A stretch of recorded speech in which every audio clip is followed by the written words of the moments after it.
Este día le damos inicio a la conferencia magistral titulada El fin de la confusión, impartida por Macario Schettino. Macario Schettino es ingeniero químico, maestro en economía, doctor en administración y candidato a doctor en historia. Ha sido profesor, investigador y directivo en el sector académico, empresario en el ramo tecnológico profesional, funcionario, consultor en diferentes niveles de gobierno. Basada en su publicación, Schettino nos explica por qué los intentos de construir naciones desarrolladas mediante el cierre de las economías y control gubernamental tuvieron el mismo resultado, que es que no sirvieron. Explica que debemos celebrar la creación de la riqueza y no la riqueza obtenida por privilegios, que se necesita para impartir una economía desarrollada y una política democrática, y finalmente describe la historia reciente de México. Señoras y señores, demos la bienvenida y un aplauso a don Macario Schettino. Muchas gracias.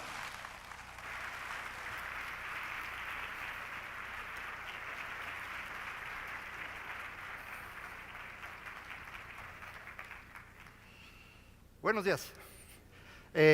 Muchísimas gracias al INADEM por invitarme, gracias a todos ustedes por estar aquí. Yo voy a platicar con ustedes eso que dijo, pero tengo dos problemas que resolver antes. El primero es que los seres humanos nada más piensan en tres cosas: en comer, en que no se los coman y en reproducirse. Es todo lo que piensan, no hay otra cosa. De esas tres, la más importante no es la que están pensando. La más importante es que no se los coman, porque comer y reproducirse lo puede uno hacer muchas veces. En cambio, si se los comen, se acabó todo. Entonces ustedes viven permanentemente angustiados con que va a venir el león a comérselos. Y eso hace que todo lo que viene del exterior lo interpreten como una amenaza, no como una oportunidad. Esa es la razón por la cual los periódicos, por ejemplo, siempre ponen malas noticias. Mucha gente se queja y dice, debería haber buenas noticias en los periódicos. No es cierto. Si hubiera buenas noticias, nadie compraría los periódicos. Ustedes los compran para ver las amenazas. Eso es lo que los mantiene vivos. Por eso muchos de mis colegas se dedican a venir a platicarles a ustedes cómo el mundo se va a acabar y la economía no sirve y este país es una mugre y todo el mundo aplaude y se queda bien contento. Yo vengo a decir lo contrario. Yo vengo a decirles que lo que tenemos enfrente no es una amenaza, sino una oportunidad, pero eso va en contra de su naturaleza. Entonces me va a costar trabajo convencerlos. Y para eso viene el segundo problema. No encontramos bien cómo es México. Entonces déjenme empezar poniendo dónde está México. Y para eso voy a ponerles en la pantalla todos los países del mundo de los que tenemos datos en dos dimensiones. Hacia arriba la desigualdad y hacia la derecha el ingreso por habitante. Y los voy a poner con colorcitos para que nos sirva de algo identificar algunos de los países. Esos que ven ahí son los países europeos y los que salieron de Europa: Estados Unidos, Canadá, Australia, Nueva Zelanda. El rombito es Estados Unidos para que puedan ubicar uno de ellos. Esto es Asia, esto es América Latina. México es el pequeño rombo rojo que se ve por ahí. Esto es África. Esto es el ingreso promedio en el mundo y esto es 2 veces el ingreso promedio mundial. Como pueden ver, no se ve nada, ¿no? O sea, todo pelotonado, no se ve nada. Entonces voy a hacer un pequeño truco que usan los economistas para que se vea mejor, que es poner el eje horizontal en logaritmos. No tiene importancia, es nada más para que se vea. Y lo que ocurre es lo siguiente, vean, ahora ya se ve mejor. Esto es África, ya se extendió, entonces ya se puede ver mucho mejor. Esto es América Latina, otra vez Europa, Asia, ingreso promedio mundial y 2 veces el ingreso promedio mundial. Bueno, aquí sí ya queda clarito todo. O sea, viendo esto ya inmediatamente se imagina uno lo que está pasando. Para los que no se lo imaginan, se los pongo. Vean, África no tiene países que sean ni muy igualitarios ni muy desiguales. Lo importante de África es que todos son pobres, ¿no? África es un continente pobre. En cambio, América Latina no es un continente pobre. América Latina es un continente de ingreso medio. No somos un continente pobre. La gran queja esa que tienen, que México es pobre, no es cierto. México es un país de ingreso medio. América Latina es un continente de ingreso medio. Pero es el continente más desigual del mundo. América Latina es el continente más desigual del mundo, y por eso cuando la gente se queja conmigo de que México es desigual y es violento, les digo, pues no se quejen, hombre, estamos en América Latina. América Latina es el continente más desigual y más violento del mundo. Entonces, si ya no quieren ser desiguales y violentos, está fácil, vámonos. O sea, ¿para qué seguimos en América Latina? ¿Qué caso tiene? América Latina no es un asunto geográfico, es un problema mental. Hay que irse de ahí si quieren ustedes tener un país que sea menos desigual y menos violento. Vean Asia. Asia también es un continente de ingreso medio, pero mucho más igualitario que nosotros, y el paraíso pues es Europa. Ahí están los países más igualitarios del mundo con los ingresos más altos. Si quito los países se ven más claros los continentes, y voy a regresar a este dibujito un poco más tarde, pero antes de eso veamos quiénes son los ricos. Vean, los primeros países ricos empiezan a inicios del siglo XIX, eran 3. Luego empieza a crecer esto, y durante el siglo XIX y principios del XX teníamos 4 montoncitos más o menos iguales: los pobres, los casi medios, los medios y los ricos. En el siglo XX, sin embargo, inventamos un montón de países, y como los inventamos en África, nos salieron pobres todos, miren. Entonces la mayoría son pobres, pero bueno, ni modo. ¿Dónde está México en esa distribución? Bueno, cuando nos independizamos en 1820, éramos un país de ingreso casi medio. 50 años después ya éramos totalmente pobres. Luego viene Porfirio, y con Porfirio nos empezamos a componer, ya nos íbamos a hacer ricos, y que llega la revolución. Y entonces va de regreso y ahí andamos, ingreso casi medio. Ahí es donde está México ahorita. Para que puedan ubicar esto en el mapa, los países morados son los ricos, los azules son los de ingreso medio, los amarillos son casi medio. Por eso tuve que inventar la clasificación de casi medio, porque ahí está Brasil y ahí está China, y son países grandotes y todo el mundo los quiere ver siempre. Entonces pues había que hacerles una clasificación, son casi medios. China y Brasil tienen un ingreso por persona inferior al que tiene México. Imagínense, 30 años lleva China creciendo de forma espectacular, y a lo que ha llegado es casi a alcanzarnos a nosotros. Imagínense de dónde empezaron para llegar ahí, o sea que está feo. Pero bueno, esta es la gran discusión en los países ricos. Se están peleando porque dicen cada vez somos más desiguales y la desigualdad crece y demás. Eso que ven en su pantalla son toda la población del mundo dividida en montoncitos de 5%. Son 20 pelotitas, de los más pobres a los más ricos. Y vean cómo efectivamente los más ricos en el mundo han incrementado su ingreso. De abajo hacia arriba mido cómo crece el ingreso en los últimos 20 años. Y vean cómo efectivamente el famoso 1% se hace más rico, y la clase media está desapareciendo, y entonces todo el mundo se queja y sufre. Pues sí está pasando eso, pero no hay una relación directa entre que enriquecen esos y que desaparece esa clase media. En realidad lo que está ocurriendo es que está apareciendo otra clase media. Es decir, desaparece la clase media occidental y aparece una nueva clase media. En Brasil y en México y en China y en la India empezamos a hacer cosas que antes hacían nada más en Occidente, y entonces nosotros empezamos a construir una clase media. Y aunque nosotros en México pues decimos hay poca clase media, pues sí, pero somos 100 millones de habitantes, y luego hay 200 millones en Brasil, y 1.300 millones en la India, y 1.200 millones en China. Entonces ya sumando pues somos un montón, y entonces por eso se reduce el ingreso de la clase media en los países ricos, porque está creciendo el nuestro. Nosotros empezamos a hacer cosas que ellos hacían antes, pero déjenlos que se peleen con sus ricos, y así no se pelean con nosotros y podemos vivir más tranquilos. Pero esta transformación está ocurriendo justo cuando el mundo se acaba. El mundo sí se acabó, como dijeron los mayas en 2012. Ustedes no se dieron cuenta, porque estaban esperando terremotos y erupciones y cosas así, pero así no se acaba el mundo. El mundo se acaba cuando lo que uno conoce deja de existir. Por ejemplo, antes existía una cosa que se llamaba empleo. En un empleo uno iba 8 horas diarias, 5 días a la semana, y había un salario y prestaciones y vacaciones y jubilación y demás. Eso ya no existe, ya desapareció, nunca más volverán a existir. Los empleos que hay hoy son todos los que va a haber y se van a ir achicando con el tiempo. Eso ya no existe. Para que lo vean más claro, vean, estas son las horas trabajadas en los principales países del mundo. Vean cómo a inicios del siglo XX, principios o fines del siglo XIX, en los países desarrollados las personas trabajaban 3,000 horas al año. Ahora trabajan 1,500. Es decir, en el transcurso de un siglo no solamente vivimos mucho mejor y comemos mucho más y más tiempo, no solo eso, sino que trabajamos mucho menos, la mitad. Eso es el crecimiento, y ese es el desarrollo tecnológico, la productividad. Podemos producir mucho más trabajando menos tiempo, pero esto significa que ahora hay un montón de tiempo libre. Y ese tiempo libre es el gran negocio del siglo XXI. La gente tiene tiempo libre en abundancia. ¿Qué puede hacer una persona en su tiempo libre? Nada más dos cosas: entretenerse o comunicarse. Entonces, todos los que le vendan al entretenimiento y la comunicación van a vender lo que quieran. Hay un espacio de negocio inmenso. Esa es la razón por la cual Twitter y Facebook son las empresas que más valor han agregado recientemente. Y es la razón por la cual los deportistas ganan la cantidad de dinero que ganan. Hace 40 años un beisbolista profesional ganaba lo mismo que cualquier otra persona. Hoy gana en millones de dólares y varios millones de dólares al año. Ese ingreso inmenso que tienen los deportistas se debe a que todos ustedes tienen tiempo libre, prenden la tele y se ponen a ver el béisbol. Y entonces el señor que juega puede vender más caro su trabajo.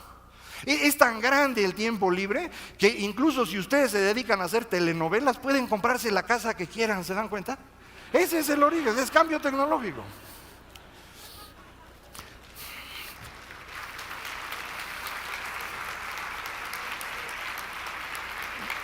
No todos los países han dejado de trabajar igual, hay algunos países que trabajan mucho. Y aunque ustedes no lo crean, el país más trabajador del mundo es México. En México trabajamos 2,200 horas al año. 10 horas diarias trabajan los mexicanos. No producen nada, pero trabajan un montón, ¿no?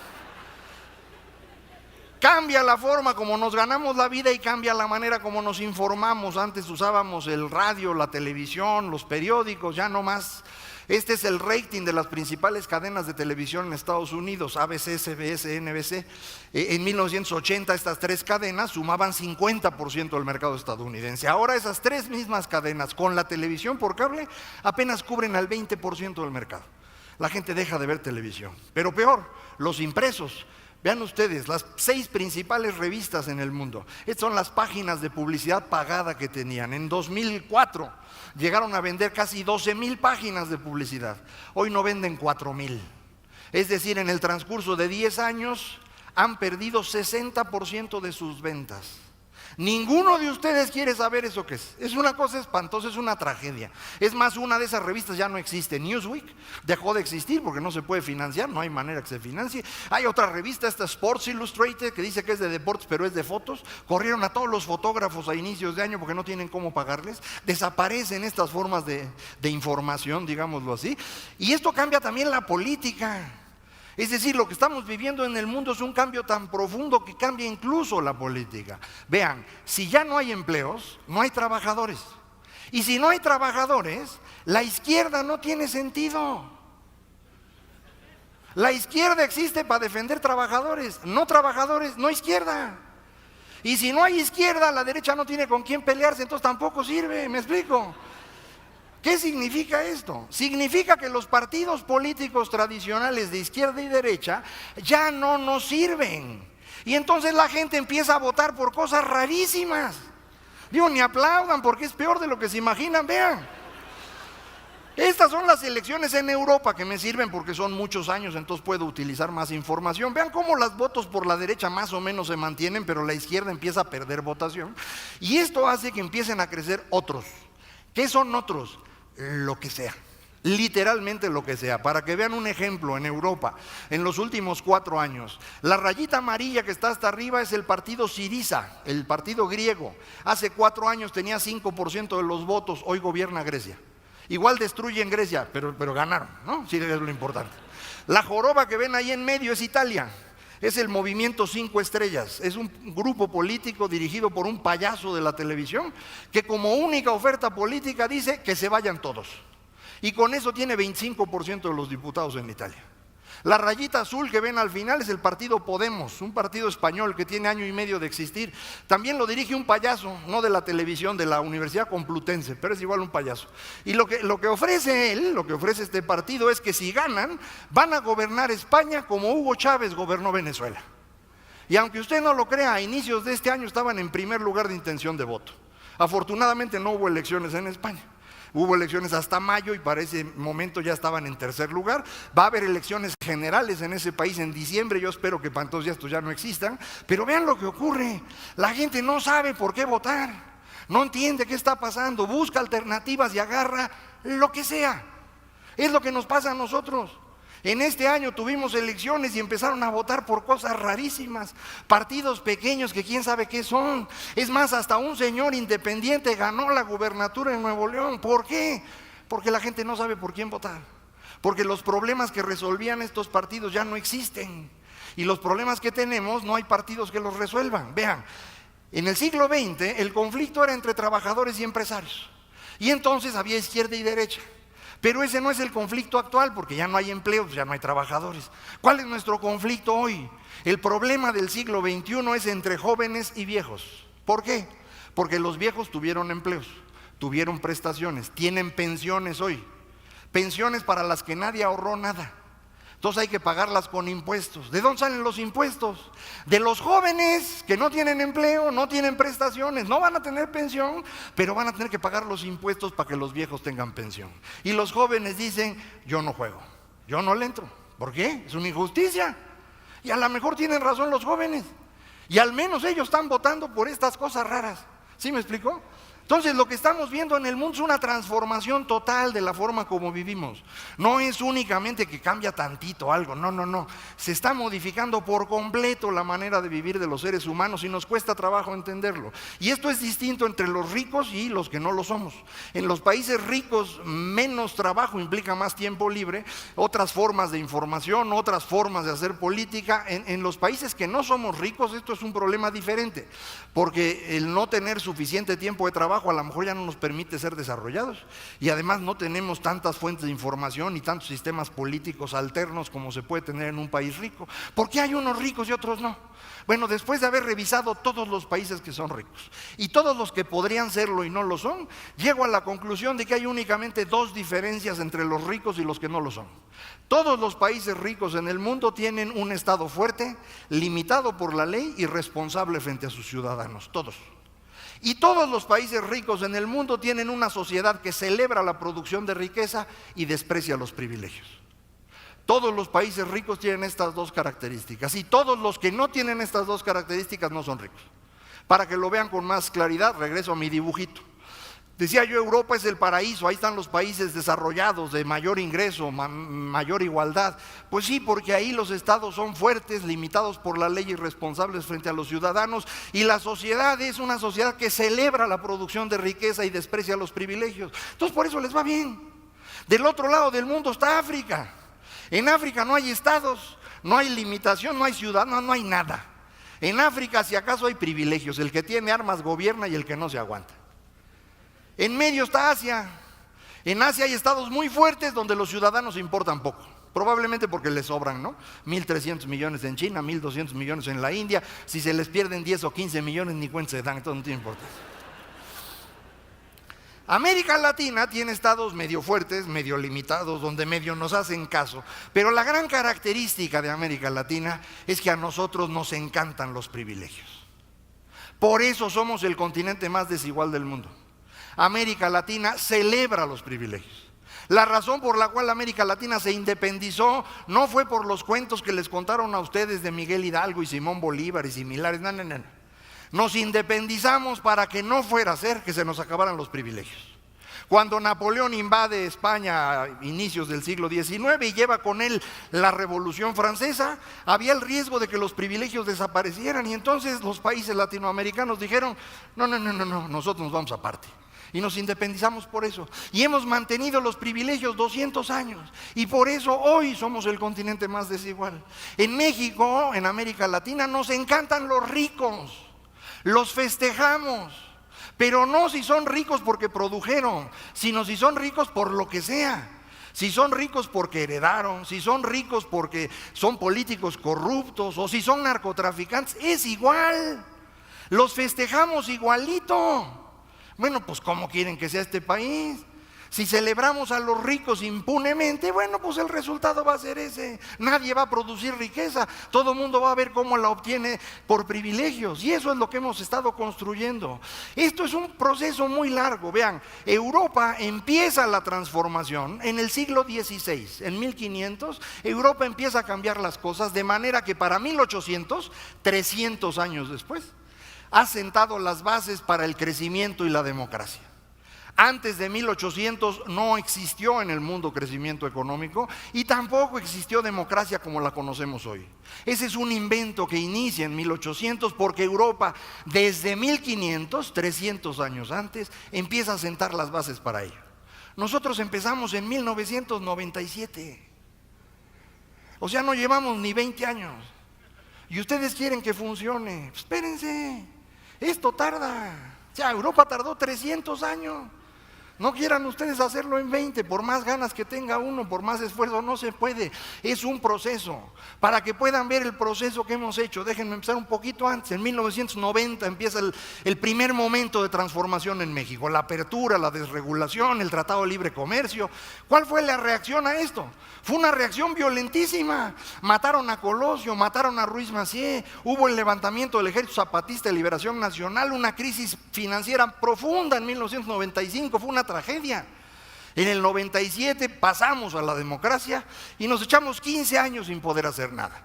Porque el PAN no entendía bien cómo se gobernaba, el PRI no entendía que había perdido y el PRD no entendía nada. Ya estuvimos 15 años tratando de hacer, no podemos hacer. Hace 2 años finalmente nos pusimos de acuerdo otra vez y viene la segunda ronda de reformas. Y ya acabamos, ya. Desapareció la Revolución Mexicana. De eso se tratan las reformas.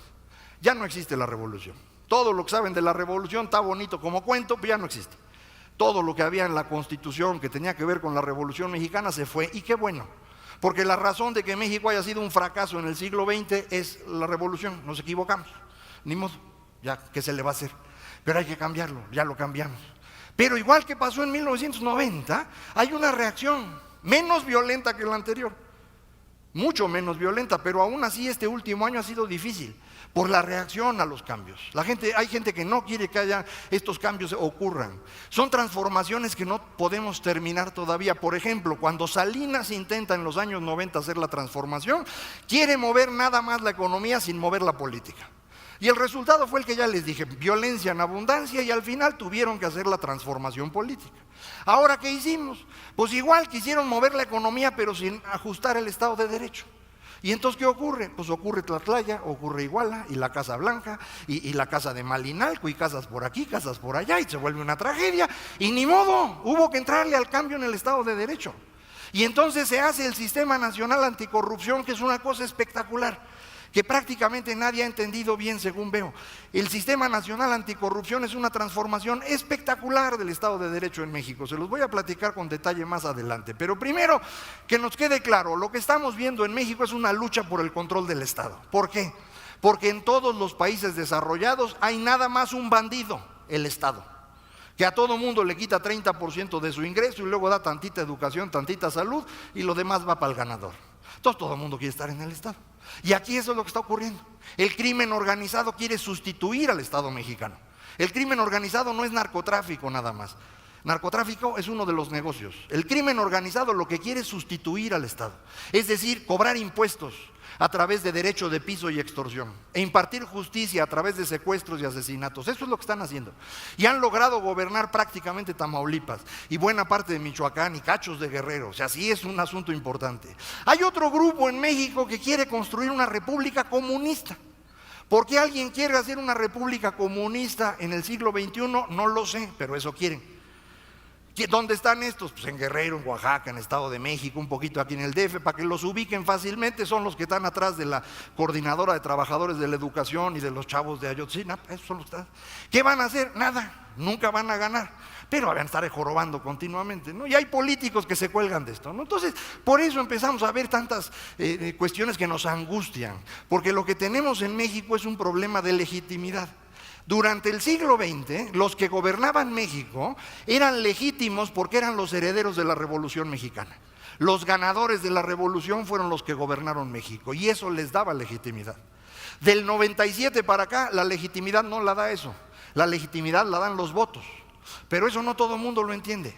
Y entonces por eso hay tanta discusión acerca de si Peña Nieto es legítimo, o si Calderón lo era, o si Vicente Fox era. No pueden entender muchos mexicanos la importancia de la democracia y cómo solo eso es lo que determina la legitimidad. Y por eso vivimos angustiados, insisto, innecesariamente. Vean, este es un proceso larguísimo.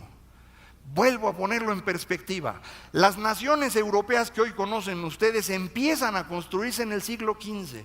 Ahí en el siglo XVI es donde ocurre la reforma protestante, que es la que da como resultado el capitalismo. En el siglo XVII vuelven a hacerse estas grandes naciones que en el siglo XVIII sufren las revoluciones que nos dan como resultado la democracia. Y en el siglo XIX otra vez hacen las grandes naciones que en el siglo XX sufren las dos grandes guerras que nos dan como resultado la globalización y llegamos a donde estamos hoy. Son 600 años. Y nosotros no estuvimos esos 600 años. Cuando empieza esto con la reforma en 1517, Carlos V dice: yo no juego y me voy. Y mis dominios no van a jugar con los protestantes y con los capitalistas. Y entonces el Imperio Español se quedó al margen. Y cuando la Revolución Francesa invade España en 1808 usando a Napoleón, nosotros los latinoamericanos decimos: no jugamos, nos vamos aparte. Y entonces nosotros nunca estuvimos. Y estos 600 años de transformación del mundo nos los brincamos y ahora los queremos recuperar y rápido. No, pues espérate. O sea, esto tarda. Por más ganas que uno tenga, por lo que uno tiene, no es fácil. Vean, en México estamos moviéndonos de un sistema autoritario y vertical en donde la corrupción lo hacía funcionar. Queremos movernos a un sistema abierto, democrático, descentralizado, en donde funcione la ley. Bueno, pues eso está dificilísimo. Porque la verdad es que los mexicanos no quieren ley, no mientan, no finjan, no quieren la ley ustedes, porque no saben qué hacer con ella. Nunca aprendieron. ¿Qué aprendieron de niños? Aprendieron a negociar, aprendieron a ver cómo le hacemos para que esto funcione. Oiga, échele tantito criterio. Mire, vamos platicando, pues porque se enoja, mire, vamos a encontrarle una solución. Eso es lo que sabemos hacer los mexicanos. Bueno, pues eso no es la ley. Necesitamos aprender a cumplir la ley si queremos que esto funcione. Y no es nada más los políticos, somos todos. Es un problema complicado, no se va a resolver fácilmente. Y mientras nosotros estamos en esto, el mundo sigue en otras cosas. Es más, dejen ponerlo en dibujito para que sea más fácil. Miren, todas las sociedades humanas, desde que empezaron a existir hace 16,000 años hasta hoy, todas las sociedades tradicionales eran triangulitos como estos. Los de arriba, los de en medio y los de abajo.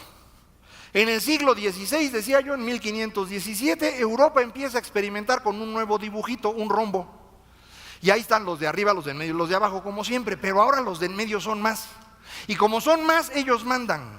¿Qué quieren los de en medio? Pues lo que quieren ustedes, democracia y crecimiento.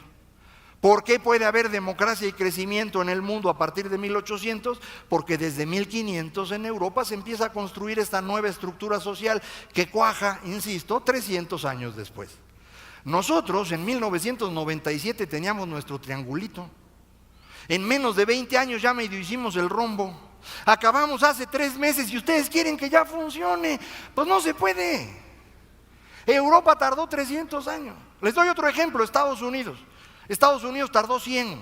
Estados Unidos en el siglo XIX era la misma porquería que somos nosotros hoy. El que ganaba las elecciones corría a todos, metía a sus cuates y saqueaba el erario. Y luego llegaba otro, ganaba las elecciones, corría a los anteriores, ponía a sus cuates, saqueaba el erario. En más de la mitad del territorio estadounidense no había ley en el siglo XIX, se resolvía todo a balazos. 100 años después, Estados Unidos es la democracia más consolidada y la economía más poderosa del planeta, en 100 años. Europa tardó 300, Estados Unidos 100, nosotros somos mejores, vamos a tardar 50, ya llevamos 25, no se desesperen. Ya casi llegamos, estamos a la mitad.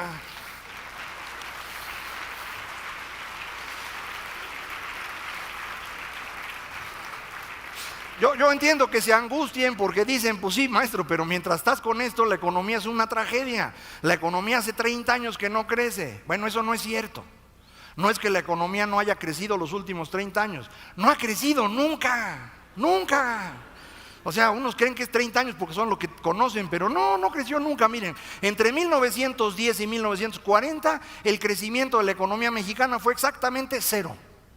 30 años sin crecer nada. Empezamos a crecer en 1940. El crecimiento promedio de 1940 al día de hoy, 75 años, es de 2% anual. Así que si Videgaray les ofrece 2.4, 2.5, agárrenlo. No lo dejen pasar, no hay más que eso. La economía no puede crecer más de 2%. ¿Por qué? Pues porque hicimos un esquema económico que no funcionaba. Cuando acaba la revolución, aquí en México se nos dijo, vamos a construir un sistema económico exitosísimo. Una economía cerrada, controlada por el Estado, que nos va a hacer ricos a todos. Y no sirvió. ¿Por qué no sirvió? Porque no sirve en ninguna parte del mundo, nunca jamás ha servido. Todos los países que intentaron lo mismo que nosotros, todos fracasaron igualito, idéntico. Los que ustedes gusten nombrar, la Unión Soviética, China, Cuba, México, Brasil, Argentina, Turquía, Egipto, la India, Indonesia, el que les guste. Todos los que intentaron ese sistema económico, todos fracasaron igual. Eso no sirve. Nos permite llegar hasta el ingreso medio, que es donde estamos. No podemos salir de ahí. Entonces, ¿qué hay que hacer con eso? Pues tirarlo a la basura. Eso no sirve, no sirvió, ahí muere. Vamos a hacer otra cosa. ¿Qué hacemos? Bueno, para eso hicimos las reformas, para quitar eso y hacer otra cosa distinta. ¿Qué hicimos con las reformas? Dejen ponérselas todas juntas para que lo vean de una manera distinta como tradicionalmente se discute. Vean, primero hicimos una reforma a la ley de amparo para volver a equilibrar al Estado con las empresas. Luego reformas en materia de capital humano, la laboral y la educativa.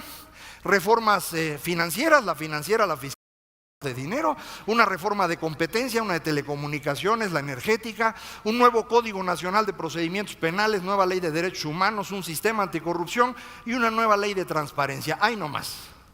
12 reformas profundísimas en 18 meses. Nadie, nunca ha hecho esto. Somos los primeros que hacemos. Nadie ha hecho esto, nadie. Solo después de una revolución, una cosa así, alguien hace cosas, nadie. Vean Estados Unidos. Obama lleva 6 años de presidente, hizo una reforma y no la ha podido implementar bien. Nosotros en el primer año ahí van 12, güey, 12. Y todo el mundo dice, sí, pero no las van a poder implementar. No, todas funcionan, todas. Empiezo con la laboral. El último año, ¿cuánto crecimos? Pues como siempre, 2%. Pero generamos 1 millón de empleos casi. ¿Por qué? Pues la mitad porque el Seguro Social anda persiguiendo a todo el mundo para que no se haga güey, pero la otra razón, la otra mitad, es porque la nueva ley laboral permite contratación mucho más flexible que antes. Ahora pueden contratar personas por horas, por temporadas, ya no necesitan darle 40 horas a la semana a las personas, y esto es importantísimo, porque ya nadie trabaja 40 horas a la semana, eso no existe. La razón por la cual Europa tiene tasas de desempleo tan altas es porque obligan a contratar 40 horas por semana. Y las empresas no necesitan 40 horas, porque nadie trabaja 8 horas diarias, no mientan, trabajan 2. Las otras 6 están chateando, están platicando, van por café, distraen a los demás, hasta estorban, ¿me explico? Entonces, ¿para qué? La educativa. La reforma educativa, claro que está funcionando. El objetivo de la reforma educativa era volver a controlar el sindicato y meterlos en una dinámica de evaluaciones. Ya se hizo. Todavía no se ha discutido nuevos programas educativos. El primer paso era ese, ya se hizo. La reforma financiera, no hombre, la tasa de interés para créditos a empresas como ustedes ha bajado a la mitad en el último año. Es más, yo contraté una empresa, un crédito para mi empresa. Yo tengo una pyme igual que ustedes, contraté mi crédito. ¿Por qué? Porque estaba baratísimo. Yo ni lo necesitaba, pero dije, no manches, una oferta, no la puedo dejar pasar. Crédito a la firma, o sea, sin garantía, para mi empresa, a una tasa de 8.75% anual, por debajo de un crédito hipotecario. Nunca en la historia de México había estado eso. Entonces yo dije, no, esto es histórico, yo quiero mi crédito. Ahora ando buscando a ver en qué lo invierto y luego me platican opciones a ver qué hacemos con mi dinero. La de telecomunicaciones, ya no hay cobro de larga distancia, los paquetes celulares son más baratos, tenemos tercera cadena de televisión, hay apagón analógico, Slim perdió 4,000 millones de dólares, Azcárraga perdió 800 millones de dólares. ¿Qué más quieren? ¿Quieren verlos pedir limosna? No va a pasar, eso no va a pasar. Ya se logró lo que se podía. La energética, todo el mundo se burlaba de la reforma energética porque en la primera licitación de la ronda 1 vendimos 2 de 14 bloques. Todo el mundo decía, ya ven, no sirven para nada estos inútiles. Espérate, velo al revés. Son los primeros 2 bloques que vendemos en 100 años. Y además se hizo de forma honesta. Son 2 récords al mismo tiempo. O sea, no manches, ¿qué más quieren? La ley del sistema anticorrupción, déjenles platico porque esto es muy importante y no se ha discutido adecuadamente. El sistema nacional anticorrupción no es lo que quería Peña Nieto y no es lo que querían los partidos. Ellos querían un organismo anticorrupción que era lo mismo de siempre, hacernos tarugos otra vez. Pero después de la Casa Blanca y de Malinalco y de las demás casas, ya no podían salir con esto. Y entonces la solución que se les ocurrió fue pedirle a la sociedad civil que hiciera la ley. Y un grupo de organizaciones privadas, de empresarios, de personas de la sociedad civil, hicieron el Sistema Nacional Anticorrupción coordinados por el Centro de Estudios Espinosa Iglesias. Y esa ley, así como se hizo, prácticamente igual, fue aprobada por el Senado y por los diputados. ¿Por qué? Porque ya no tenían salida. Lo que platicaba yo hace ratito, quisieron hacerlo sin resolver el Estado de Derecho, no se pudo. Ya empezamos a mejorar el Estado de Derecho. Este sistema anticorrupción es espectacular. ¿Por qué? Porque nos da herramientas para acabar con el enemigo número uno de la sociedad mexicana, los gobernadores. O sea, nuestro problema importante son los gobernadores, no el presidente. Del presidente no tiene problema alguno, no tiene poder. Cualquiera puede insultar a Peña Nieto. Si alguno de ustedes no lo ha hecho, hágalo, puede, no pasa nada. No pasa nada, pero háganlo con su gobernador, a ver. Ahí sí no se puede. Si están en el norte del país e insultan al gobernador, se acaban los negocios. Y si están en el sur del país e insultan al gobernador, los matan. Entonces no se puede, no es lo mismo.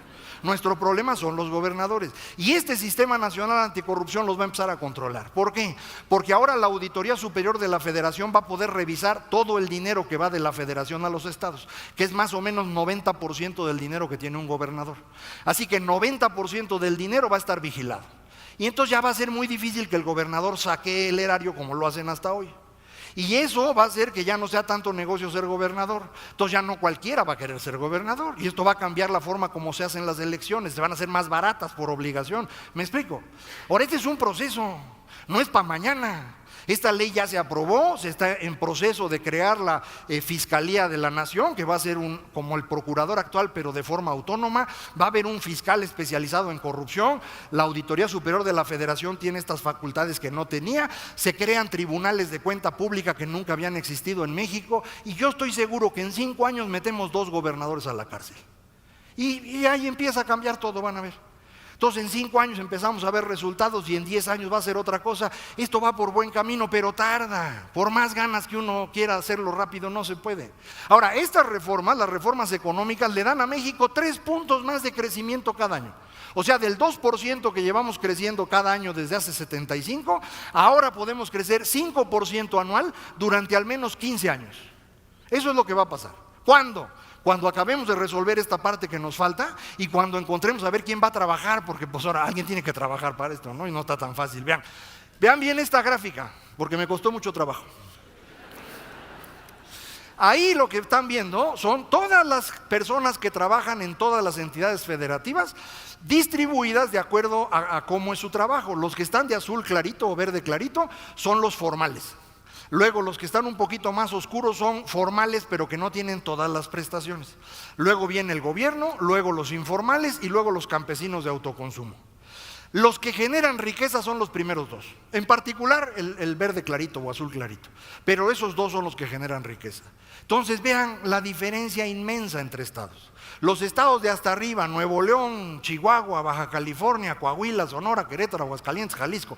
Ahí hay 2/3 partes o 3/4 partes de la población que está en el sector formal y genera riqueza. Y entonces esos estados crecen, y crecen en serio. Cuando yo digo México puede crecer 5% anual 15 años, todo el mundo dice, este güey inventó la cifra. No es cierto, Nuevo León lleva 10 años creciendo 5% anual. Esos estados de allá arriba sí están creciendo. Querétaro creció 14% el año pasado, Aguascalientes 8%. Crecen como si fueran China. Ellos, problema, vean los de hasta abajo. El de hasta abajo es Guerrero. En Guerrero solo 8% de la población económicamente activa trabaja en el sector formal. De la riqueza que genera ese 8% tiene que vivir todos los guerrerenses. Resultado, Guerrero no sirve. Y como Guerrero lo que sigue para arriba, ¿no? Oaxaca, Chiapas, Tlaxcala, Hidalgo, ¿quién más está? Michoacán. Estados no funcionan. ¿Por qué? Pues porque no hay quien trabaje. Los que trabajan de informales o trabajan en el campo de autoconsumo, ahí no se genera riqueza. Entonces no podemos resolver nada. Para que lo vean más claro, véanlo en mapita. Los estados verdes, verde claro y verde oscuro, son los que tienen mucha población en el sector formal. Y los de rojo son los que tienen muy pocos formales. Vean quiénes son: Michoacán, Guerrero, Oaxaca y Chiapas. Ese es el problema de México: Michoacán, Guerrero, Oaxaca y Chiapas. No solamente hay pocos trabajadores en el sector formal, son los estados con el peor sistema educativo, son los estados de mayor pobreza. Tenemos un problemón con ellos. ¿Qué hay que hacer? Bueno, yo ya propuse una solución. Todo el mundo cree que es broma y se ríen, pero no es broma. Necesitamos invadirlos. Hay que invadirlos. No hay otra solución. ¿Por qué? Pues porque no podemos tener dos sistemas en México. No puede ser que haya dos formas de hacer las cosas, la de ellos y la nuestra. Entonces, como nada más debe haber una, yo digo que sea la nuestra. ¿Por qué? Porque nosotros sí comemos y ellos no, nada más por eso. Es decir, no entiendo por qué el resto de los mexicanos debe aceptar que en Oaxaca los usos y costumbres designen las autoridades de 2/3 partes de los municipios. Eso es absurdo. Estamos en el siglo XXI, no estamos en 1700. Y en Guerrero tenemos caciques que controlan las vidas de las personas. Por eso los matan como los matan en Guerrero. Todo el mundo está sorprendidísimo porque mataron a los jóvenes de Ayotzinapa. Hombre, si eso lo hacen diario, es una cosa espantosa. Pero eso no se va a resolver con dinero, eso se resuelve gobernando esos estados. Y necesitamos gobernarlos de manera distinta. Entonces, o se gobiernan como nos gobernamos los demás, o si no quieren, lléguenle. Ahí está Centroamérica, maestros, lléguenle. Háganse países aparte. No podemos tener dos sistemas distintos. Yo sé que se oye violento, pero yo creo que esa es la solución. En el gobierno no creen lo mismo, entonces inventaron las zonas económicas especiales, que aparentemente pueden servir un poco en la dirección que yo estoy diciendo, pero más suavecito para que nadie se enoje. Ya ven que yo soy violento y ellos no. Pero bueno, vean este último mapa. Estos son los campesinos de autoconsumo. Los 3 estados de color rojo, que son otra vez Guerrero, Oaxaca y Chiapas, tienen más de 1/3 de su población trabajando en el campo como productores de autoconsumo. Eso es la miseria. Eso es una cosa espantosa. Las personas que trabajan como campesinos de autoconsumo tienen un ingreso promedio mensual de 700 pesos. O sea, cuando alguien se queja que el salario mínimo es poco, bueno, ellos ganan la 1/3 parte de un salario mínimo. Ese es todo su ingreso. ¿Por qué? Pues porque el campo de autoconsumo es una mugre, no va a servir nunca. Les doy un ejemplo otra vez de Guerrero. En la montaña de Guerrero, alguien que tiene 1 hectárea y la siembra de maíz produce 800 kilos al año. 800 kilos de maíz son $200. Con $200 es como tiene que vivir todo el año esa persona. Es imposible, eso está incluso por debajo de la línea de pobreza del Banco Mundial. Es más, está a la mitad de la línea de pobreza. Entonces así no se puede. Necesitamos sacarlos de ahí. Nada de seguirlos ayudando para que sigan en el campo porque son las tradiciones nacionales. Ay, no manches, güey, no podemos hacer eso. Son 6,5 millones de mexicanos que tenemos ahí. Vamos a bajarlos a las ciudades. Aunque vengan de informales, no importa. Nada más con eso van a ganar 5 veces más. Y sus hijos ya van a estar en otras condiciones. Necesitamos empezar a transformar este país en serio. Vean, de 1970 a la fecha, este es el comportamiento del país. Los estados de color verde son los que han crecido del 70 para acá. Los estados rojos se achicaron. Los grises están en medio. Voy a poner los grises de color rosadito nada más para que se vea mejor el mapa. Vean ustedes, como los estados que crecen son las 2 penínsulas y una franja que va del centro al noreste del país. Eso es lo que crece. Entonces, si nosotros vemos el crecimiento de las zonas verdes, pues esos están creciendo al 4 o 5% anual promedio por años. Pero el sur del país, en los estados que mencionaba yo, Michoacán, Guerrero, Oaxaca y Chiapas, se contraen. Y estados como Estado de México y Distrito Federal, que son inmensos, no crecen. Entonces, a la hora de promediar todo, pues el país llega al 2% famoso, ¿me explico? Entonces necesitamos ir modificando eso y eso es lo que estamos haciendo. Hay que empezar a cambiar las cosas. Ya empezamos a quitar los obstáculos del crecimiento. Nos faltan 3 cosas por hacer y acabamos con todo. ¿Cuáles son esas 3 cosas? Fortalecer el Estado, construir Estado de Derecho y crear una mentalidad productiva. Déjenme ir uno por uno. ¿Por qué fortalecer el Estado? Porque si no hay un Estado fuerte, cada quien hace justicia por mano propia y esto no tiene solución. Esto no tiene solución. Es lo que han visto ustedes, por ejemplo, en Michoacán, en donde de pronto había policías comunitarias y grupos de autodefensa, y ahí no hay malos y buenos, todos son malos, todos. Debe haber únicamente un agente en la sociedad que tenga la capacidad de ejercer violencia, el Estado. Y nosotros como sociedad debemos controlar a ese Estado. ¿Cómo se controla? Precisamente a través del sistema anticorrupción del que estábamos hablando hace ratito, en el cual ya vamos bastante avanzados. Nos faltan algunas otras cositas como el poder judicial, que es un problema serio, pero bueno, ya estamos avanzando. Tampoco lo vamos a resolver en un año, es un proceso. Pero hay una tercera cosa que es importantísima, y en esa es chamba de ustedes, porque esto no lo va a hacer el Estado. Este es un trabajo de todos nosotros. Todos los mexicanos aprendemos desde niños en los libros de texto gratuitos que los héroes de la sociedad son los obreros y los campesinos, y que los empresarios son malos. Eso aprendemos desde chicos. Bueno, esa es una tontería inmensa. Ese es un argumento que tenía lógica en ese viejo sistema económico que precisamente por eso fue un fracaso.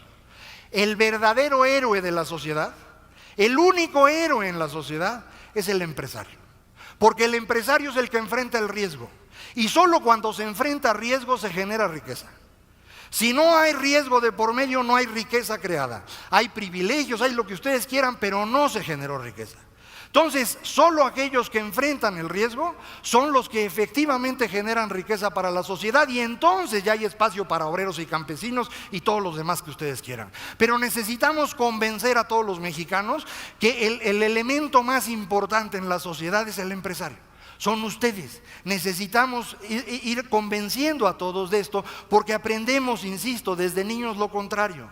La única forma legítima de hacerse rico es produciendo riqueza, no heredándola, ni obteniéndola con corrupción, ni obteniéndola a través de rentas y clientelismo, ni mucho menos a través del crimen organizado, como aquí los festejamos. Entonces necesitamos trabajar en serio, en convencer a todos los mexicanos de que solo a través del enfrentar el riesgo se genera riqueza de verdad, y eso hace que los empresarios sean las personas más importantes en la sociedad. Y es algo que no sabemos en México, y es fundamental para que podamos tener éxito.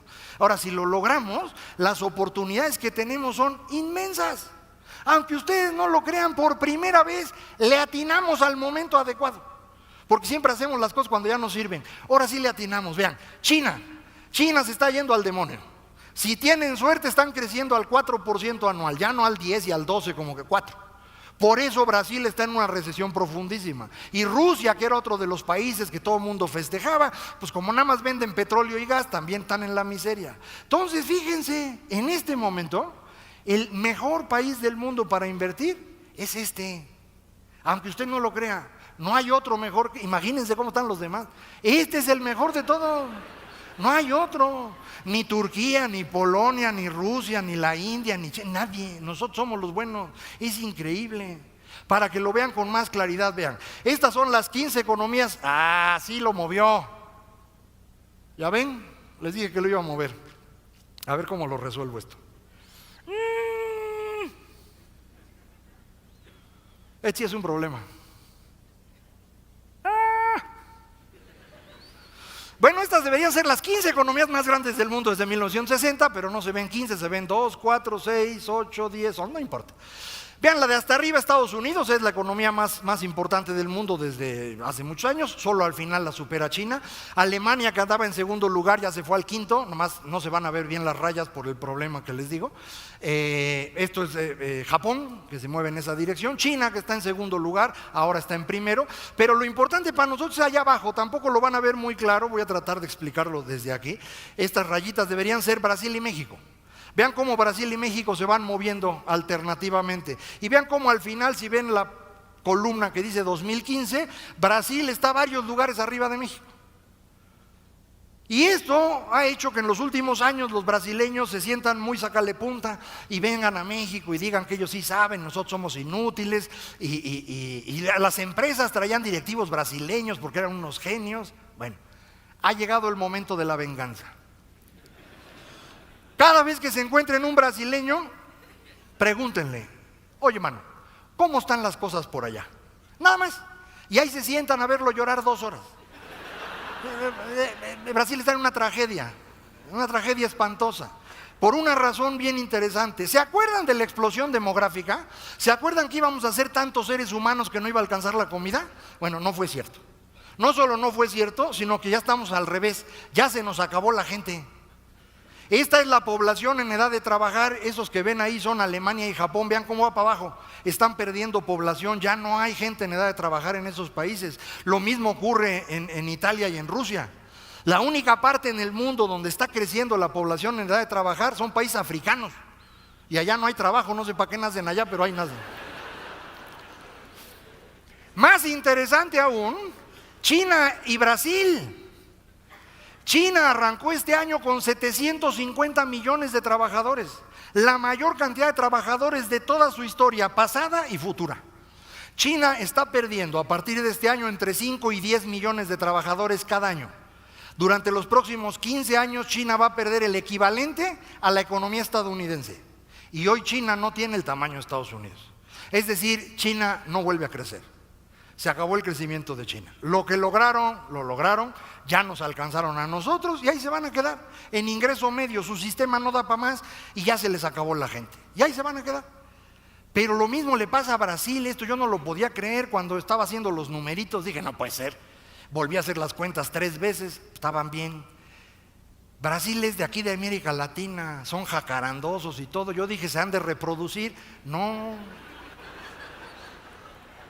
No, yo no sé qué hacen, pero a partir del 2000 la tasa de fecundidad en Brasil, es decir, el número de hijos por mujer, es inferior a 2.1, que es la cantidad mínima para mantener la población. Entonces Brasil empieza a perder población y va a empezar a perder población en edad de trabajar en 2017 o 2018. Entonces vean la tragedia que tiene Brasil. Ahorita está en recesión que va a durar 2015, 2016 y tal vez 2017. Y a partir de 2017 ya no tiene gente para trabajar. Entonces Brasil va a tener 15 años espantosos. Espantosos. ¿Quiénes van a crecer? Pues países como México y Estados Unidos.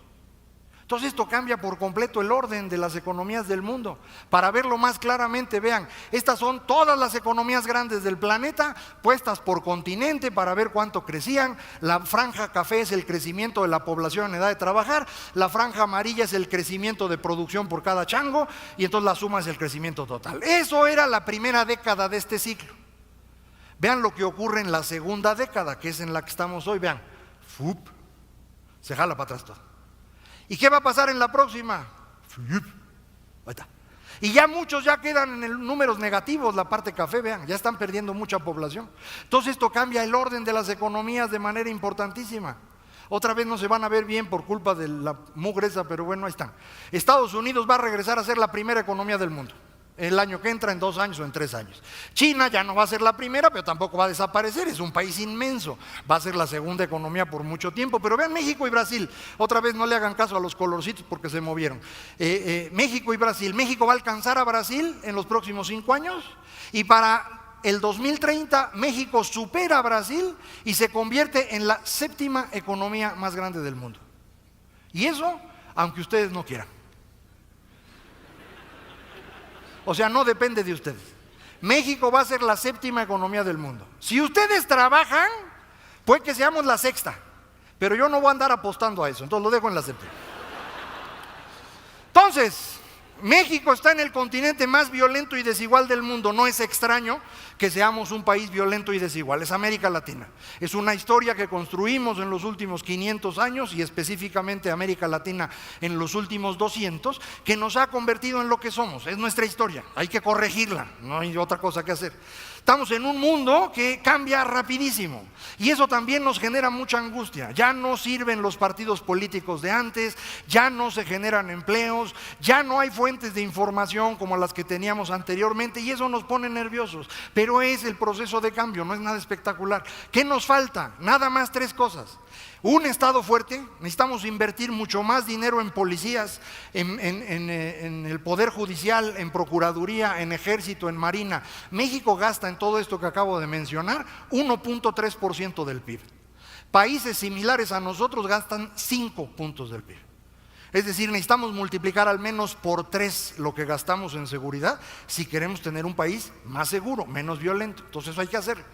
Necesitamos construir el Estado de Derecho, para eso el Sistema Nacional Anticorrupción, necesitamos presionar para que arranque lo más pronto posible. Y finalmente necesitamos construir una mentalidad productiva y eso son ustedes. Convencer a todos los mexicanos que la persona más importante en la sociedad es el que genera riqueza, es el empresario. Necesitamos hacerlo. Sin empresarios no se genera riqueza, no hay manera. Entonces, de nosotros depende eso y nosotros lo tenemos que construir. Si lo logramos, la ventana de oportunidad es espectacular. Estamos justo en el momento. Nos vamos a convertir en la 7ª economía del mundo en 2030. Con estos políticos o con otros, es irrelevante quién esté en el poder ahorita. Lo difícil que era sacar las reformas ya se hizo. No se van a revertir, no hay manera. La única forma de hacer las reformas fue juntar al 90% del poder político de México en una sola dirección. Por eso pudieron quitarle 4,000 millones a Slim y tuvo que aguantar vara. Y por eso perdió 800 millones a Azcárraga y ni gestos hizo. Y por eso controlaron al sindicato de los profesores y al sindicato de petroleros, porque era el 90% del poder político en México. ¿Cuándo van a volver a juntar eso? No en el tiempo que les queda de vida a ustedes. Así que no hay ni que preocuparse, esto ya se quedó. Ya no se va a cambiar, no importa qué político sea. El futuro de este país no depende de los políticos. México va a ser la 7ª economía del mundo, hagan lo que hagan. Ya lo único que tienen que decidir ustedes es cómo quieren estar en esa 7ª economía del mundo. Eso es todo lo que queda por decidir. Muchísimas gracias a todos.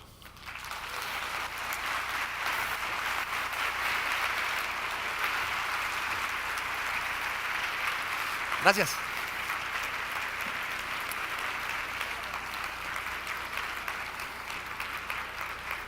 Gracias. Me dijeron que teníamos oportunidad de un tiempecito de preguntas y eso. Entonces, si alguien quiere preguntas, comentarios o lo que sea, tenemos como 2 o 3 oportunidades, pero les tienen que pasar micrófonos, ¿no? ¿Quién tiene micrófonos? Hay un montón de manos y ahora no hay micrófonos. Que hay menen. Ahí está, ya está, mira. Ahí pásalo, que está ahí más cerquita. Ni modo, empezaron por allá. A ver, adelante. Buenas tardes. Sí, señor. Mi pregunta va enfocada hacia las oportunidades de inversión que usted considere más importantes que se deberían de hacer y gestionar en el país.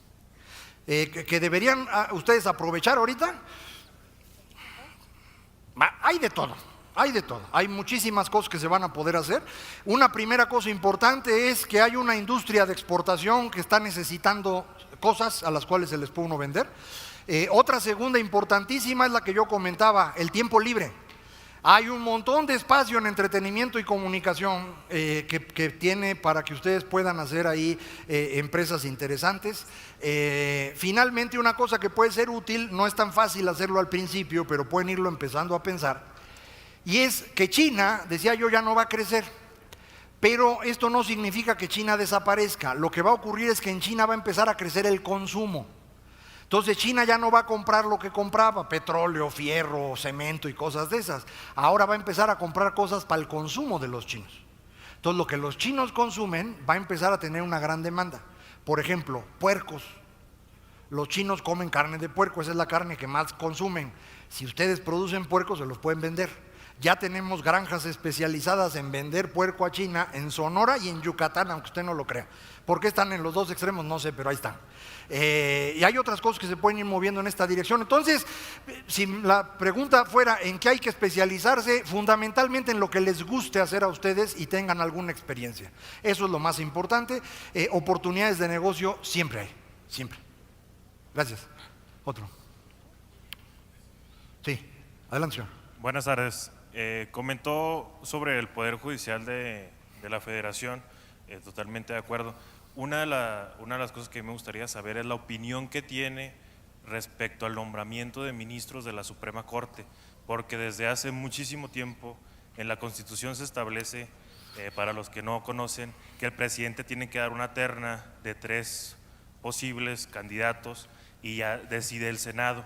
Si de esa terna el Senado no decide ninguno, el presidente manda una segunda terna y obligatoriamente de esa segunda terna se tiene que decidir al ministro de la Suprema Corte.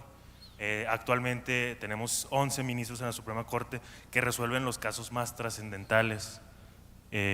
Apúrese usted para que nos dé chance de otras perdón. preguntas, ¿no? Sí, entonces últimamente se han puesto personas políticas para que sean ministros de la Suprema Corte y ya tienen una orientación sobre eso. ¿Cuál sería la solución a ese problema grave de justicia que tenemos actualmente en México. El problema grave de justicia no está en la Suprema Corte. La Suprema Corte de Justicia funciona razonablemente bien. Si acaso el defecto que tiene la Suprema Corte últimamente es que ya les encantó las luces, ¿no? Y entonces cada vez que pueden salen y explican como si supieran y hacen sus reuniones y todo. Entonces ya se volvieron un actor político ellos, ¿no? Y por eso se están empezando a llenar de políticos. Entonces la Suprema Corte ha ayudado a que pase esto que usted menciona. Yo efectivamente creo que serían mejor especialistas en distintas áreas como se había estado nombrando antes, ojalá y se muevan en esa dirección. Pero hay muchas más cosas en el Poder Judicial que están mal, ¿no? Más importantes que la Corte. Los tribunales estatales, etcétera. Entonces son otras cosas que hay que hacer también, ¿no? Pero sí. ¿A dónde? ¿Allá? Acá, perdón. Muy buenas tardes. Sí. Nada más es un comentario para la ponencia que nos dio ahorita. Yo me llamo Rocío Hernández, soy diseñadora de ropa artesanal. ¿Y qué cree? ¿Qué? Soy de Guerrero. ¿Usted es del 8% formal o no? Pues sí. Eso. Eso es lo lamentable. Yo nada más lo único que le quiero agradecer por lo que acaba de decir. Y pues desafortunadamente eso es. Tenemos protagonistas en nuestro estado que nos ha impedido crecer. Pero bueno, espero que ese 8% al cual yo pertenezco podamos hacer productivo nuestro estado. Y yo creo que con la ayuda de los demás, porque dejar solos a los guerrerenses es una grosería de parte del resto del país, ¿no? Si el problema efectivamente son sus políticos y sus caciques, no ustedes, ¿no? Entonces yo coincido con usted y hay que echarle montón, no se afloje, duro. Muchas gracias. ¿Quién va? Allá. Espérense de uno en uno, me toca allá la señora. Allá va, ¿no? Sí, señora. Hola, buenas tardes. Ahora sí, referente a al mismo tema de la informalidad que usted mencionaba, que es un gran problema para nosotros los empresarios porque es una competencia muy desleal. Usted particularmente, ¿cómo ve la solución para darle a la informalidad que realmente pase? Yo sé que puede ser imposible, no es un imposible, es posible, pero ¿qué propone usted? Ya. Lo agarraron en la cámara. A ver, gracias por la pregunta. Mire, la informalidad efectivamente es un problema muy serio. 60% en números redondos de los mexicanos viven en la informalidad, trabajan en la informalidad, son más que los formales, y esto es muy complicado de resolver. El ingreso promedio de las personas que están en la informalidad es ligeramente inferior a 2 salarios mínimos. Es decir, no los podemos formalizar, porque si los formalizásemos, tendríamos que pagarles. Es decir, mucha gente dice, vamos a hacer los formales para que paguen impuestos. No, si los haces formales te van a costar. Porque como todos ustedes saben, si tienen trabajadores, persona que recibe menos de 4 salarios mínimos tiene un subsidio al empleo que compensa el impuesto sobre la renta, y en 2 salarios mínimos más que compensa, de forma que hay que darles una lana. Entonces por eso no los podemos formalizar. ¿Cómo se debe resolver eso? Pues es un proceso simultáneo de aplicación de la ley y de avance económico. Si las dos cosas avanzan, vamos a poder ir resolviendo esto. Las entidades con mayor número de informales, como vieron en la gráfica, son las que menos crecen. Entonces, ahí necesitamos hacer las cosas de forma más acelerada. Guerrero, Oaxaca, Chiapas, Michoacán, Hidalgo, Tlaxcala, necesitamos en serio cambiar la forma de gobierno para que esto avance. Pero en general, a nivel nacional, la economía informal es un fenómeno que si resolvemos, lo vamos a hacer en al menos una generación entera. Es decir, estímele usted 25 años para acabar con eso, si tenemos suerte. O sea que los jóvenes que están aquí igual lo ven, va a estar difícil, ¿no? ¿Qué quiere que le diga? Muy amable, gracias. Okay, gracias. ¿Quién va? Ya va. Bueno, sí. Melitón Ángeles, de Oaxaca, de origen zapoteco. Estoy totalmente de acuerdo con las gráficas que presentó. Gracias. En cuanto al desempeño de nuestros estados en la República Mexicana. Aparte de la sugerencia de invadir a los estados del sur, ¿qué otra sugerencia tendríamos? Porque también andando en los países centroamericanos, en alguno de ellos también algunas personas manifiestan que preferirían pertenecer a México. Entonces estamos en las mismas condiciones. Yo de mis comunidades, definitivamente el sistema de usos y costumbres que manejan nuestros pueblos es una barrera infranqueable para el desarrollo. Muchas gracias. Gracias a usted. Efectivamente, estoy de acuerdo. los centroamericanos, si quieren regresarse, ellos tienen la culpa porque se fueron primero. O sea, cuando nos independizamos íbamos todos juntos. Al año se fueron todos. Y 2 años después Chiapas se regresó para acá y los demás no, ahora se aguantan. De los países centroamericanos hay gran variedad. Costa Rica es un país exitosísimo. Costa Rica está al nivel de México en una gran cantidad de variables y en algunas muy por encima de nosotros. Así que Costa Rica es aparte. Los otros países, Nicaragua, Honduras, Guatemala están en muy malas condiciones. El Salvador tiene una clase empresarial muy significativa, muy importante para América Central, y es importante lo que hacen. Aun cuando los usos y costumbres parezcan infranqueables, hay que destruirlos, porque de otra manera no vamos a poder resolver esto. Todos ustedes deben recordar el caso de Eufrosina, esta joven, creo que también de origen zapoteca, que trató de ser presidente municipal de su pueblo e incluso ganó elecciones, pero aplicaron usos y costumbres y la corrieron porque no podía ser una mujer la que gobernara. Bueno, ya estuvo bueno de esas cosas, ¿no? Ya está bien, ya, a mí no me cuenten este cuento de que son indígenas y tienen tradiciones. Eso es una mentirota. La inmensa mayoría de las tradiciones indígenas no son indígenas, son de la colonia. Incluso la Virgen de Guadalupe es una virgen de Extremadura, no es de aquí. Entonces, ¿para qué andamos inventando cuentos? Vamos reconociendo lo que tenemos. Los artesanos de Guerrero, los artesanos de Oaxaca, son de primera. Pero si los vamos a mantener controlados por políticos de quinta, pues no hay manera que esto funcione. Entonces, sí, ese es el cambio que necesitamos y sí hay que presionarlo, ¿no? Yo sé que no es tema aquí de la Semana del Emprendedor, pero ya me enojé. Entonces, ánimo. ¿Alguien más? Sí. Buenas tardes, yo soy del estado de Guerrero. Hace 30 años que salí de mi estado porque sabía que la escuela y todo eran puras huelgas. Entonces me tuve que casar con un de Durango. Bueno, no necesitaba casarse, eso sí fue opción de usted, ¿eh? No, estudié Chilpancingo, pero vi que eran muchas huelgas y tuve que ir a Durango. Ahora me dedico a estudiar varias culturas, Japón, Corea y China. Entonces ahora estoy buscando nuevas estrategias para sacar el aceite de coco, que es muy hermoso el estado de Guerrero y muy rico. Estoy haciendo algunos grupos allá y yo creo que ahí vemos varias personas inteligentes del estado de Guerrero, que no todas son así. La gente floja y sin más. Son los que se dedican a la política. Se van a dedicar a matar, a distorsionar, pero no todos. Somos muchos, los buenos, pero tenemos que sacar a Guerrero adelante. Yo sé que sí podemos. Yo sé también. Con estas pláticas que tenemos. Esto yo voy a ir ahorita. Órale. Sí, no, pues eso es lo que hay que hacer, sí. Sé que tengo que ponerme chanclas o andar descalza para que ellos puedan interactuar junto conmigo. La voz no la he querido cambiar y sí me va cambiando. Por todo eso, el lenguaje, para que ellos entiendan. A mí me costó 20 años estar en otra frecuencia. Es muy difícil para sentar a alguien aquí cuando vienen de Tlapa, de otros sierra, que dicen, ¿están dispuestos a matar por alguien o a poner su vida? Y dicen, sí, o sea, ¿en qué cabeza, no? Y no les preguntan, ¿están dispuestos a trabajar nomás así como por puro milagro? Digo, es otra opción, ¿no? No, porque el estado de Guerrero es rico en mango, en coco, en pescado, o sea, ellos no tienen necesidad de todo eso. Sí, muchas gracias. Gracias a usted. Buenas tardes. Mi nombre es Julio y vengo de Matamoros, Tamaulipas, y pues más que nada agradecer la información porque pues en Matamoros y en Tamaulipas nos hace falta mucho este tipo de conferencias, y también aprovechar aquí e invitarle a Tamaulipas a que nos comparta todo lo que el día de hoy pues nos dio, porque realmente hay muchas cosas que yo no sabía y que te amplía la visión mucho, y así como yo hay mucha gente y muchos jóvenes en Tamaulipas que nos hace falta esta información. Sí, como no, he ido a Reynosa, Matamoros, a Victoria, a Tampico.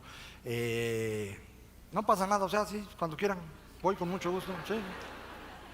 Sí, luego hay balaceras, pero no me han tocado, entonces puedo seguir yendo. ¿Quién iba? Hola. ¿Allá? Ah, a ver, perdón, es que no veo. Bueno, gracias. Soy Adrián Fosado, de acá del DF.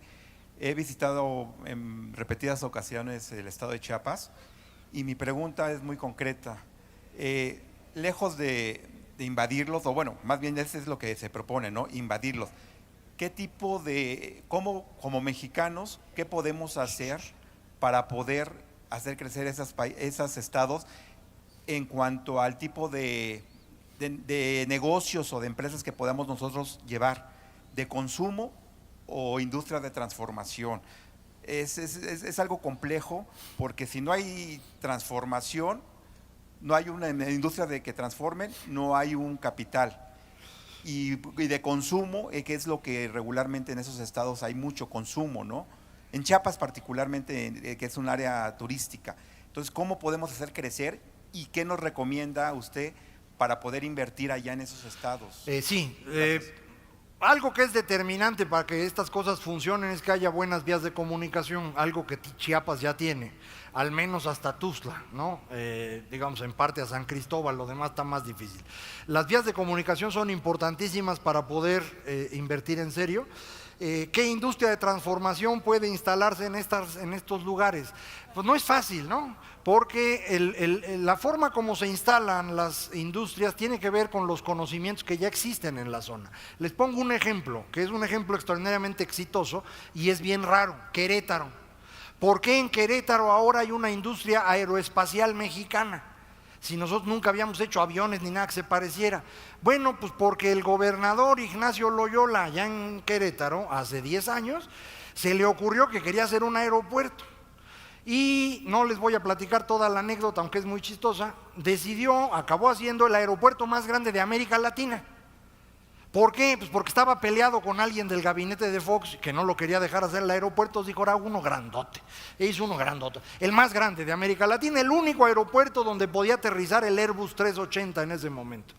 Ese inmenso aeropuerto queda junto a la industria automotriz. En consecuencia, hay un montón de ingenieros ahí disponibles. Y hay un aeropuerto inmenso. ¿Qué hicieron las empresas de aeronáutica? Decir, hombre, pues ahí ponemos un taller. Y empezaron a poner talleres para su mantenimiento, y de ahí se fue construyendo la industria aeroespacial que hoy tenemos. Es decir, se va moviendo de una industria que existe a otras industrias. Entonces, ¿qué tenemos en estados como Chiapas o Oaxaca o Guerrero? Tenemos primero una gran capacidad artesanal que ya conocemos. Tenemos la producción de ciertos bienes primarios de gran calidad. ¿Qué necesitamos hacer? El siguiente paso. ¿Cómo me muevo de producción artesanal a esta producción que yo puedo vender como obra de arte? Que es más o menos lo mismo, nomás hay que ponerle tantito marketing y ponerlo en internet y lo empiezas a vender en dólares en vez de en pesos. Y eso empieza a funcionar. ¿Qué necesitas para eso? Pues que los artesanos dejen de hacer la misma calaverita de barro negro que hacen siempre y le hagan tantitas diferencias. Unos cuernos, una nariz, una cola, lo que sea, para empezar a mover esto. ¿Qué hacemos con la producción de bienes primarios? El aceite de coco, el de copra, el de palma, lo que sea. Bueno, el siguiente paso, ¿no? ¿Cómo lo industrializamos para que esto pueda llevar un poco más de valor agregado? Y una vez que hace uno estas dos cosas, empieza uno ya a cerrar los espacios para que se puedan crear más sectores industriales diferentes. Pero tiene uno que empezar de lo que ya hay, como preguntaba el compañero hace ratito, ¿en dónde invertimos? Pues en lo que sepas hacer, mano, ¿no? Sobre todo eso, porque si te pones a invertir en algo que no conoces, para que le atines está dificilísimo. Entonces vamos haciendo lo que sabemos y de ahí nos vamos moviendo. Yo haría eso para los estados que usted comentaba y para cualquier otro caso. Gracias. ¿Quién más? Acá. Hola, ¿es o sería López Obrador una amenaza para el país? ¿Para quién tú? Para el país, para el desarrollo, para la oportunidad que tenemos aquí enfrente. Yo trabajé incluso con López Obrador cuando él empezaba, lo conozco, no somos amigos porque no me gusta su forma de trabajar y creo que él representa al México previo a la transformación. Entonces, si alguien quiere regresarse al México anterior, López Obrador es una excelente opción, eso es lo que él quiere hacer. ¿Lo lograría? Pues yo creo que ahorita no lo va a lograr. ¿Puede ser presidente? Sí podría, si la gente vota por él, pues seguramente sería presidente. Pero para poder revertir las reformas, decía yo, necesitas 90% del poder político. O cuando menos 2/3 partes. ¿Por qué? Porque para hacer reformas constitucionales necesitas 2/3 partes del Congreso. ¿Va a tener López Obrador o el Bronco o quien tú quieras 2/3 partes del Congreso? No, no las va a tener. La probabilidad es 0. Entonces yo no me preocuparía por eso, yo creo que pues el que quiera votar por López, vote por López, los que no voten por otro, no importa. La dirección en la que va México creo yo que ya no se va a modificar. Lo único que podemos hacer es ir más rápido, más despacito, eso sí, pero no se va a modificar la dirección. Sí. ¿Quién más? Allá, acá. Ah, Hola, sí. ¿Quién es hola? yo. Ah, sí. Bueno, soy Rocío Vargas, soy de Tabasco y tengo 20 años. Créame que toda la información que nos brindó a los asistentes voy a compartirla hasta donde más no pueda, porque creo que primero para mover a México hay que despertarlo. Entonces es un mensaje que hay que transmitir.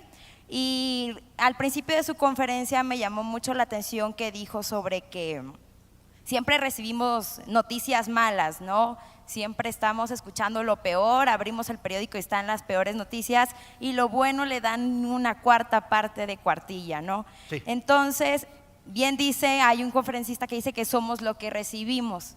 Entonces, a los jóvenes nos están inyectando de demasiada negatividad, y como comentaba ahorita, viene un proceso de cambio en el cual las cosas no están del todo bien. Y si pudiera darle un mensaje a todos los jóvenes del país respecto a motivarnos de cómo superar esta tormenta para después, en la calma que habla que vamos a convertirnos en la 7ª economía mundial, ¿qué nos diría para motivarnos a salir adelante y poder ser dueños de esa riqueza de nacional cuando llegue ese momento? Bueno, lo de mover a México es anuncio del gobierno, yo no uso esas cosas, ¿no? No lo sé. ¿Qué más les digo de motivación después de una hora de decirles que esto va a ser una maravilla? No se me ocurre. Yo creo que las oportunidades que tienen enfrente son verdaderamente espectaculares. No las tuvimos nunca en México. La ventana de oportunidad de ahorita no la habíamos tenido en México. Mi generación no le tocó la posibilidad de ir transformando la economía, tuvimos que seguir con lo que traíamos, y por eso no funcionó durante mucho tiempo. Entonces, pues no se me ocurre qué más decirle. Para los que quieran, creo que están grabando esto, igual lo suben a internet o alguna cosa así, y entonces lo pueden ver y pasárselo a sus amigos para que se emocionen igual, ¿no? Voy a tener 3 más, esa es una, y ahí pelense por las que faltan. Todos los que no les toque, estoy a su disposición en mi correo electrónico, en el Twitter y todo lo demás, macario@macario.mx, o en Twitter MacarioMX. Está muy fácil, Macario MX es la marca. Bueno, Hola. buenas tardes. Sí, señor. Un placer su conferencia. Gracias. Usted decía que es una cuestión de mentalidad, ¿no? De Sí. tener una mentalidad productiva. Mi pregunta es, ¿para quién sería o en quién recae la responsabilidad de modificar esta mentalidad? Me refiero específicamente a las personas jóvenes. Como podemos ver, muchos nos enfrentamos a un sistema de violencia que está representado a través de la música, a través de videos, de modas, tendencias, narcocorridos, ¿sí me explico? En todo ese sentido. Entonces, mi pregunta es si recae en el gobierno el hecho de cambiar la mentalidad de los jóvenes, ¿o en qué? Todo lo que ustedes le avienten al gobierno para que haga, el gobierno lo va a hacer mal. El gobierno no se dedica a esas cosas. Si ustedes quieren cambiar la mentalidad, hay que cambiarla nosotros todos. La sociedad, cada uno en donde puede, empezar a hacerlo. El gobierno no cambia mentalidades, el gobierno administra cosas y ahí le va haciendo como puede. Si logramos que el sistema educativo en México se modifique para que dejemos de estarles metiendo ideas extrañas a los niños desde chiquitos, ya será un avance. Pero convencer a los mexicanos de que la única riqueza legítima es la que se genera en la producción, es chamba de todos ustedes. No puede ser del gobierno, el gobierno no lo va a hacer jamás. Que si enfrente hay narcotraficantes y hay violencia y la música espantosa, y pues ni modo, mano, así es esto, ¿no? O sea, ¿qué vamos a hacer? No vamos a cambiar las cosas en el exterior porque las queramos distintas, entonces contra todo eso hay que hacerle, ¿no? Como decía Lenin, con estos bueyes hay que arar, ¿no? Ni modo, mano, ¿no? 2 más, ¿quién era una ya? ¿Dónde? Buenas tardes. 1, 2, ahorita me preguntan aparte, ya nos va a dar tiempo, dígame. Hola, buenas tardes. Soy estudiante del TEC de Monterrey, estudio Creación y Desarrollo de Empresas, y me gustaría saber qué opina de el salario mínimo. ¿Usted cree que es una medida populista o...? ¿Subir el salario mínimo? Sí. Sí. Gracias, perdón. Yo creo que es una medida inútil, no es que sea populista, es inútil. ¿Por qué? Porque la inmensa mayoría de las personas que trabajan en México no ganan un salario mínimo. Es decir, las personas que trabajan en el sector formal, solamente 500,000 de 17 millones ganan un salario mínimo, según los datos del seguro. Pero de esos 500,000, la mitad no es que sean trabajadores, son los que pagan el seguro social, como le llaman seguro facultativo, para mantener el servicio. Entonces, nada más hay 250,000 mexicanos ganando un salario mínimo de los 20 millones que son formales, el 1%. Entonces, si tú subes o bajas el salario mínimo, afectas al 1%. ¿En dónde está la mayor parte que gana un salario mínimo? En la informalidad. ¿Va a modificarse su ingreso si subes o bajas el salario mínimo? No, porque son informales. Precisamente para eso son informales. Entonces, ¿para qué sirve el salario mínimo? Para nada. Es una discusión inútil. Pero pues los políticos usan discusiones inútiles para ganar votos, ¿no? Y ahí andar distrayendo a la raza. Entonces, bueno, pues ni modo, ¿qué le vamos a hacer? Pero no se dejen distraer, ¿no? ¿Quién iba? Buenas tardes, mi nombre es Gladys Contreras y vengo de la Universidad Mexiquense del Bicentenario. ¿Dónde? Quisiera preguntar, ¿en el Estado de México? No, ¿dónde estás? No te veo. Ya. Ahora sí, ya, perdón. Sí. Buenas tardes, soy de Michoacán. Quisiera ver qué sugerencia nos puede dar como Estado para tener un mejor crecimiento. Es decir, estas sabiendas de que no todo el porcentaje que conforma este Estado son del crimen organizado y también tomando en cuenta que también existen personas dentro de la ciudadanía que quieren un mejor Estado. Michoacán, digamos que está dividido en dos cachos, ¿no? Hay un cacho que es más cercano a Jalisco, no solamente cercanía geográfica, sino en muchas otras instituciones, y hay un cacho más cercano a Guerrero. Entonces, la mitad que le toca cercano a Guerrero es la mitad que está más complicada. ¿Qué se puede hacer ahí? Está bien difícil, la solución que se le ocurrió al gobierno es crear una zona económica especial alrededor de Lázaro Cárdenas. Lázaro Cárdenas es un puerto importante, no es el más importante del Pacífico, el más importante es Manzanillo, pero Lázaro Cárdenas es un puerto importante. Siendo un puerto muy importante, no ha podido el gobierno controlar la seguridad. Entonces, si no puede controlar la seguridad del puerto, pues menos la de toda la región de Tierra Caliente de Michoacán, que está verdaderamente difícil, ¿no? Entonces, ¿qué solución? Pues hay que pagar más en seguridad, ¿no? Necesitamos incrementar el gasto en seguridad, un ejército más grande, con más recursos, mejores policías bien entrenados. Si no, esto no se va a resolver jamás, No crean que es un asunto de legalizar la marihuana. No. Necesitamos una policía que efectivamente enfrente a los criminales. Porque los criminales no se dedican al narcotráfico, insisto. Lo que quieren es sustituir al Estado, controlar las regiones para extraer dinero. Entonces, eso es... La cuestión es que cuando se hicieron, por ejemplo, grupos de autodefensa, el gobierno ni siquiera dejó que esto pasara. Los grupos de autodefensa no son solución de nada. ¿Cómo sabemos que los que están en el grupo de autodefensa son honorables? ¿Cómo sabemos que no son narcotraficantes o criminales? No lo sabemos. La única solución es el Estado, no hay otra. Yo entiendo que a mucha gente el Estado no le gusta. Bueno, para eso es la única solución. Todos los países desarrollados del mundo en donde la seguridad está más o menos controlada es porque tienen un sistema de seguridad del Estado que funciona. No hay otra solución. No hay un país en el mundo donde haya autodefensas que funcione, ninguno. Entonces, las autodefensas son más parecidas a los grupos paramilitares que se crearon en Colombia y convirtieron a Colombia en una tragedia. Entonces, por ahí no es, ¿no? Perdón, pero pues, ¿qué quiere que le diga? Ok, gracias. Ánimo. La última y nos vamos. Allá, dale. Acá, ¿qué tal? Buenas tardes. Mi nombre es Irving Flores, soy de aquí del DF. Agradecerte por la conferencia, agradecer al INADEM por este espacio también. Y mi pregunta es, ¿qué tan productivo sería la incursión de una nueva moneda en nosotros como continente? O sea, así como el euro, pero algo acá en América. Sí, no se puede. Déjame explicar por qué. Lo importante detrás de la moneda es la institución que le da valor a la moneda. Todo el dinero que tienen ustedes en su bolsa, dice el Banco de México, antes decía el Banco de México pagará al portador 20 pesos, ahora ya nada más dice el Banco de México 20 pesos. ¿Por qué vale 20 pesos el billete? Yo traigo uno nomás para que vean que sí existen. 20 pesos. ¿Por qué vale 20 pesos esta cosa? Porque el Banco de México dice, Entonces el valor de este billete depende de la fe que tengan ustedes en el Banco de México. Si el Banco de México, así se llama, se llama dinero fiduciario por eso. Si ustedes tienen fe en el banco, entonces el dinero vale. Si no tienen fe en el banco, el dinero no vale. Ejemplo, México durante los años 70 tuvo a unos inútiles dirigiendo el Banco Central de México, el Banco de México, y el dinero dejó de valer.